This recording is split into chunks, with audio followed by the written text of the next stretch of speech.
Well, welcome. It's a Sunday morning and we've got our first two shows done and dusted, so we're up and running. So I figured now we'll probably make this the last of the Panto. I might do something else a bit later on if anything interesting pops up, but I thought we'd have a just look around while it's nice and peaceful and quiet. So I'm standing here in the wings, stage left. So remember, stage left being the audience's right, as we do everything backwards in theatre. But this is pretty much where everything gets left last night. So I'll show you around, let you see some of the bits and pieces. Now, don't forget that in theatre, everything is a bit of an illusion. So the wonderful scenery that you see in all the videos and photographs and things, in actual fact, if you look closely, you'll discover it's actually made out of canvas on one side. It's painted, made to look pretty. But on the other side, of course, the general rule in theatre is that you never paint anything that the audience are never going to see.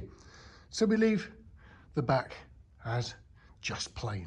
Now, the thing that makes me feel at home is that this was actually made by Ian Westbrook's firm, 3D Creations, which are in my part of the country, sort of Norfolk. So it's like coming home. But basically here, look, this is parked the Queen's Chariot. And just so you can see what's inside that car. So it hinges in the middle, comes apart, and the thing that drives it along is, yep, you got it, an electric scooter.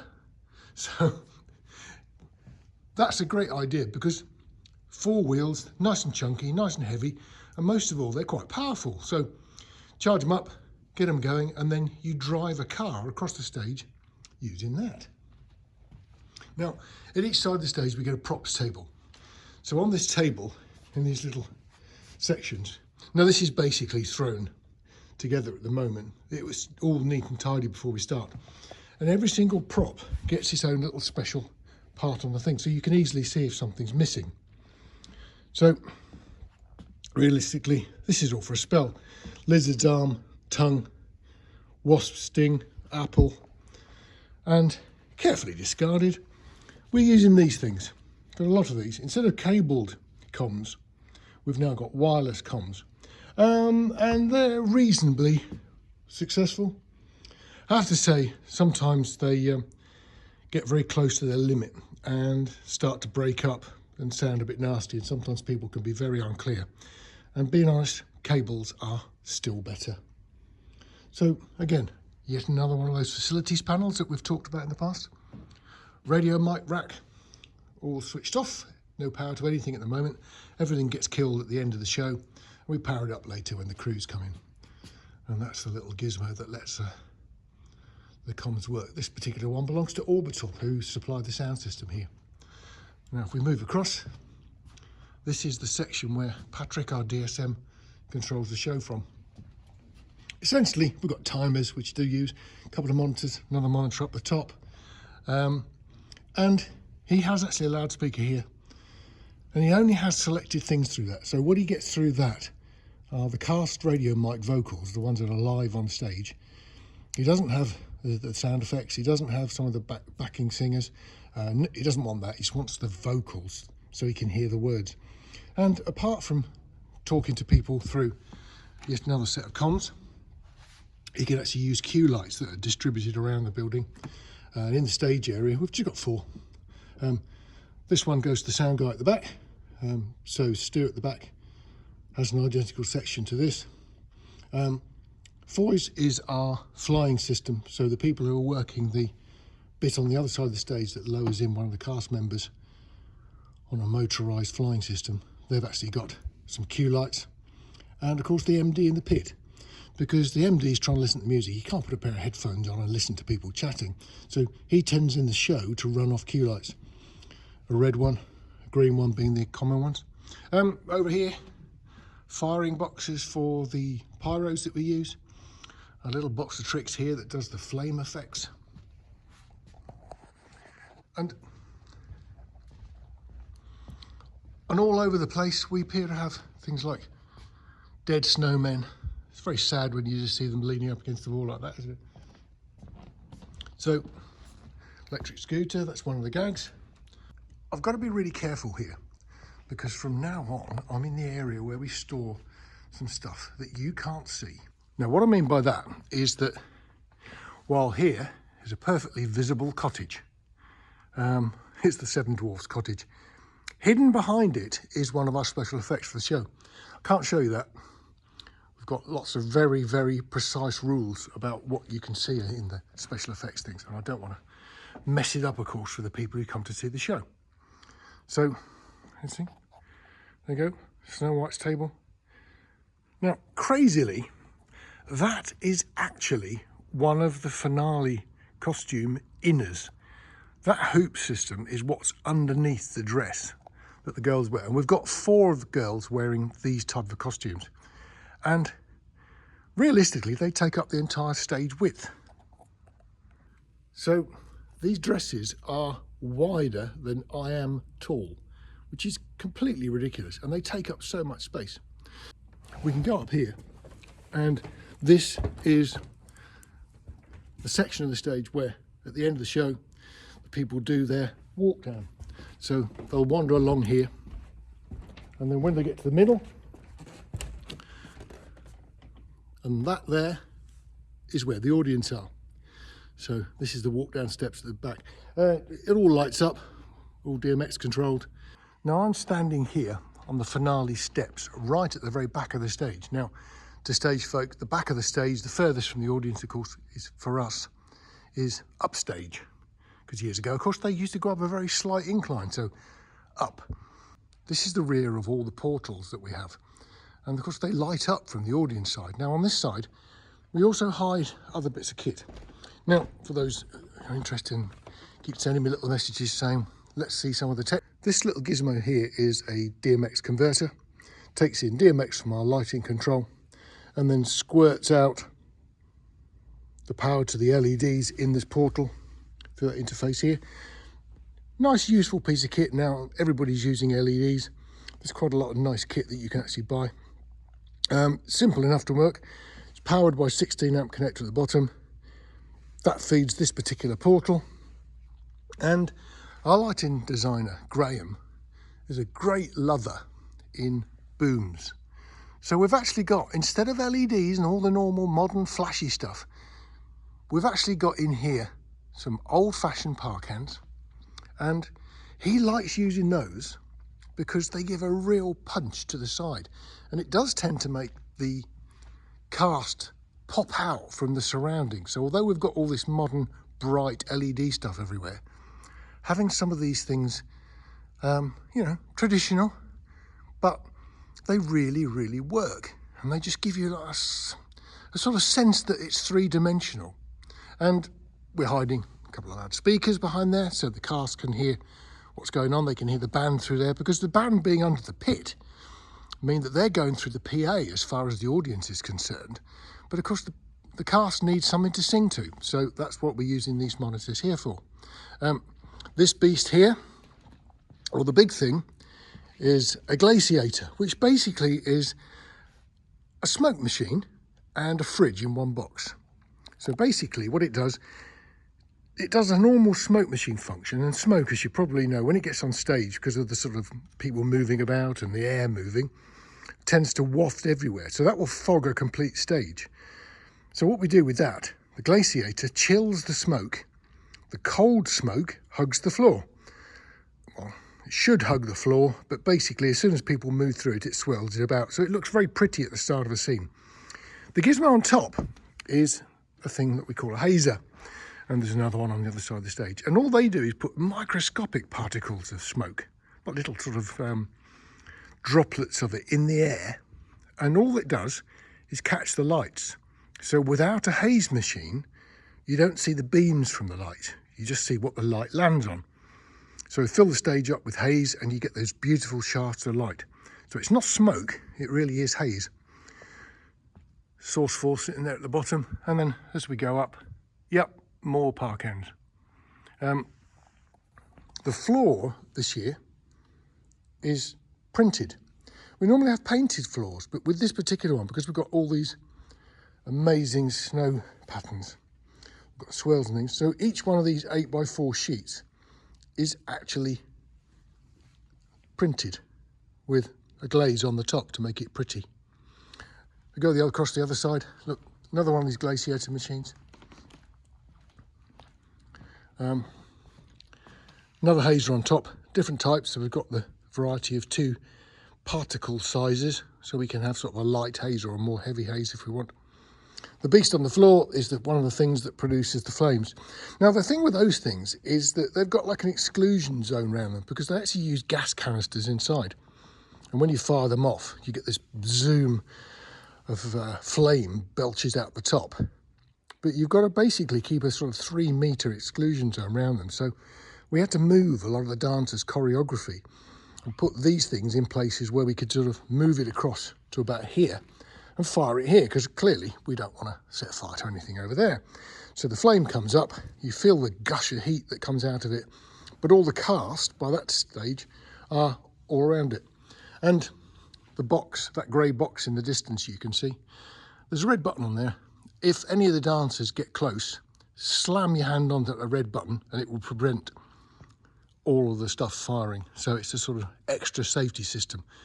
So Patrick, the DSM, our stage manager, will fire the effects, but he can, if he want to, inhibit the whole thing. And if he hits that red button, he's got to put a key back in it to basically turn it on. Yet another portal here. Now, if we look up, we don't have masses of lights up there, look, because nowadays LEDs tend to sort of fall into 2 camps. If you've got moving lights, you've either got washers or you've got beams.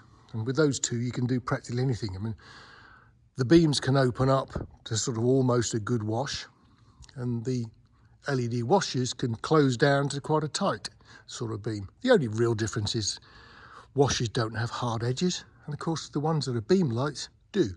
And we can project patterns, we can project snowflakes, we can project shapes with the beam lights. So this is pretty much what we've got on stage. With serpent's tongue and hornet's wing, lizard's leg and hornet's sting, simmer in the cauldron's flood and taint this fruit with poisoned blood. But Snow White won't take an apple from me. I need to disguise myself to hide my youthful beauty.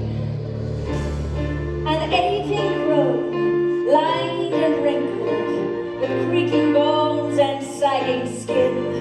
Snow White will take a golden delicious from old Granny Smith. Sacrifices must be made. What you can see, you know too, they say. But you've been blind too many times before. Never see me coming, I'm a ghost in your mind. Just say your mind, there's nowhere to hide. No chance of leaving. Don't turn out the lights. Scream, scream, scream. Without them being lit up, it's quite boring, isn't it? A quick word, somebody did ask if this theatre had a safety curtain, which in the trade, of course, we always just refer to as the iron, because traditionally most of them are made of steelwork and they've got fire protection in. And that big black thing there is actually the safety curtain. On the other side of the safety curtain, it's painted, looks much nicer. At the top it says Grand Opera House, Belfast, established 1895. It also says at the very top in little letters, and Cirque. It's even got architect, Mr. Frank Matcham. The guy designed theatres all over the place, and there's a thing called the Frank Matcham Society, and its members are people who really appreciate the sort of venues that he built all over the place. Okay, so what we got here? Well, still a few park hands at the top, because Graham again is doing his trick of making people stand out against the background. And then yet again, beams, washers, then some of the PA. And if you sit down here in the stalls, that sub is somewhat pokey. So in some of the numbers, like the flawless stuff, it's really thumpy and bassy and it's great. And those speakers, of course, are meant for doing just that. Now, this is here, look, I'm now on the orchestra pit. So this is actually the pit lift. If you look back at one of those other videos, this was down. Now it's carpeted and there are seats in it. So we're actually technically in the orchestra pit. And if this was an opera or a ballet, this would be full of people. And of course, it's not. It's full of seats. I did get a comment the other day asking what protection we give the band from all the pyrotechnics. Well, it's these. We put these perspex screens in here. And the purpose of those, of course, is to stop some of that dust getting down there. Now, where you're looking, immediately underneath here, that's Nick, our bass player's position.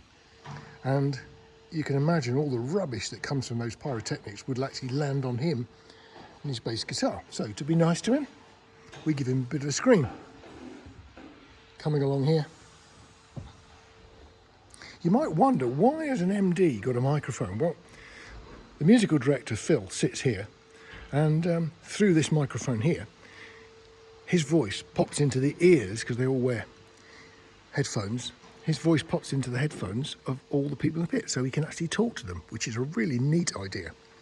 Going down this side, you can see Brian, our drummer's area. Now, Brian, the drummer, used to be actually sitting just here. In previous years, his actual head would pop up, which is great because then he can see directly what's going on stage a little bit. But it's also incredibly loud, and there's nothing, of course, you can do to make it quiet. So Brian now has to live behind the perspex screen, which the sound people love because, of course, it makes the drums quieter and you can get more separation.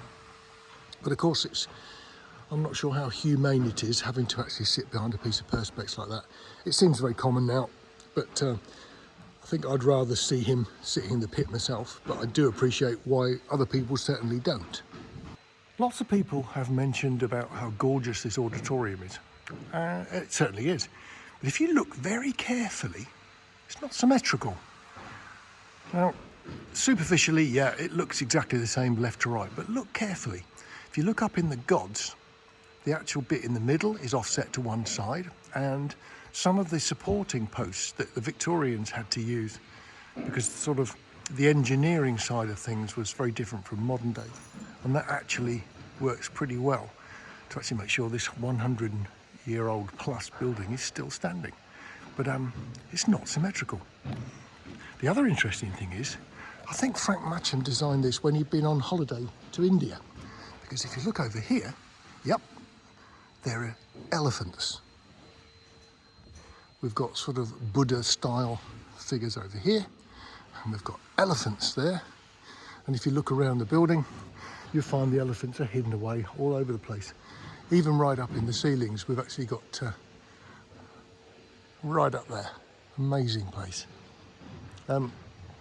So this is pretty much what we're looking at now. Now, by this stage of the things, you know, we're 2 shows in, we're actually done in terms of changing things, hopefully. So we're pretty well organised, and it sort of has quietened down quite a bit. Now, if you remember when we were on stage, we looked at those cue lights that Patrick's got. The other end of those cue lights were the red and green buttons. It's this little box here. And so this is the section that our sound ops Stu can see. So if this thing starts to flash, he knows he's wanted. And then he can put a pair of comms headsets on, because normally he wants both ears open. I'm sitting in the pit in the sax player's position, and he's got a 421 for his sax. And up top, we've actually got a Blue Line AKG up there, which we're using for his flute, which he doubles on. Usual thing, there's his in-ear mixes on that panel there. Music ahead, mic there, and that's how this one works. Moving across to the trumpet desk, same sort of thing. Mixer this time on the right, headphones conveniently hanging off his mic, which is another 421, and that's the position he's playing in here. And if we go across here to where Nick, the bass guy, sits, he's actually got his little small orange cab down here and his little amp rack. And to make things easier, he does what I do, and he's got his music in a line. Makes it a heck of a lot easier. I'm never very good at doing page turns myself, but there we go. He does have a little, for those interested, little pedal box at the bottom. So Nick's got that. And his monitor mixer, of course, is over that side there. And his position here does give him a view of where the MD sits. So Nick is probably having the best view of the lot. Little camera, by the way, look up there. And the camera, of course, feeds the picture of the MD's face to the stage manager on stage. And it's also on a monitor on the front edge of the circle as well. So the cast can actually see him. And the last position, well, here we go. So where the drummer is. Sennheisers on the toms, and if you look carefully, you'll note our drummer is actually a left-hander. So there's a beat of 57 on the snare. 3 overheads, because we've got one of the blue lines is on a bell tree, which in Panto we use quite a lot.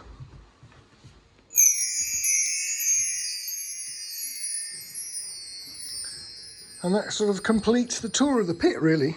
But he's got no view whatsoever of the MD's head.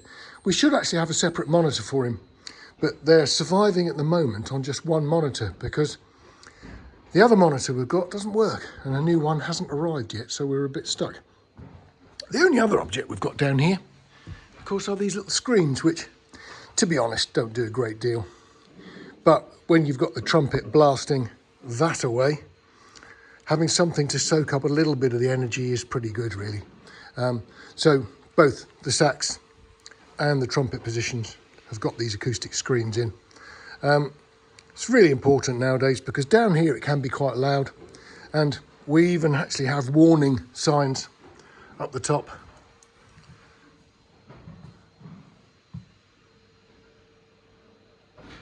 I mean, being honest, there's no joke, because the sound levels with brass, particularly along with the drums, can be pretty excruciating. So we do our real best to try and get the levels as low as we can down here.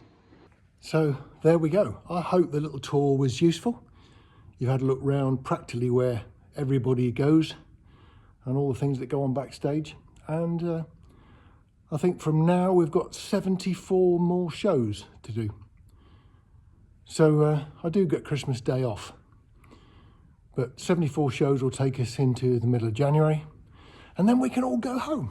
So bye-bye for now from Pantoland. See you soon.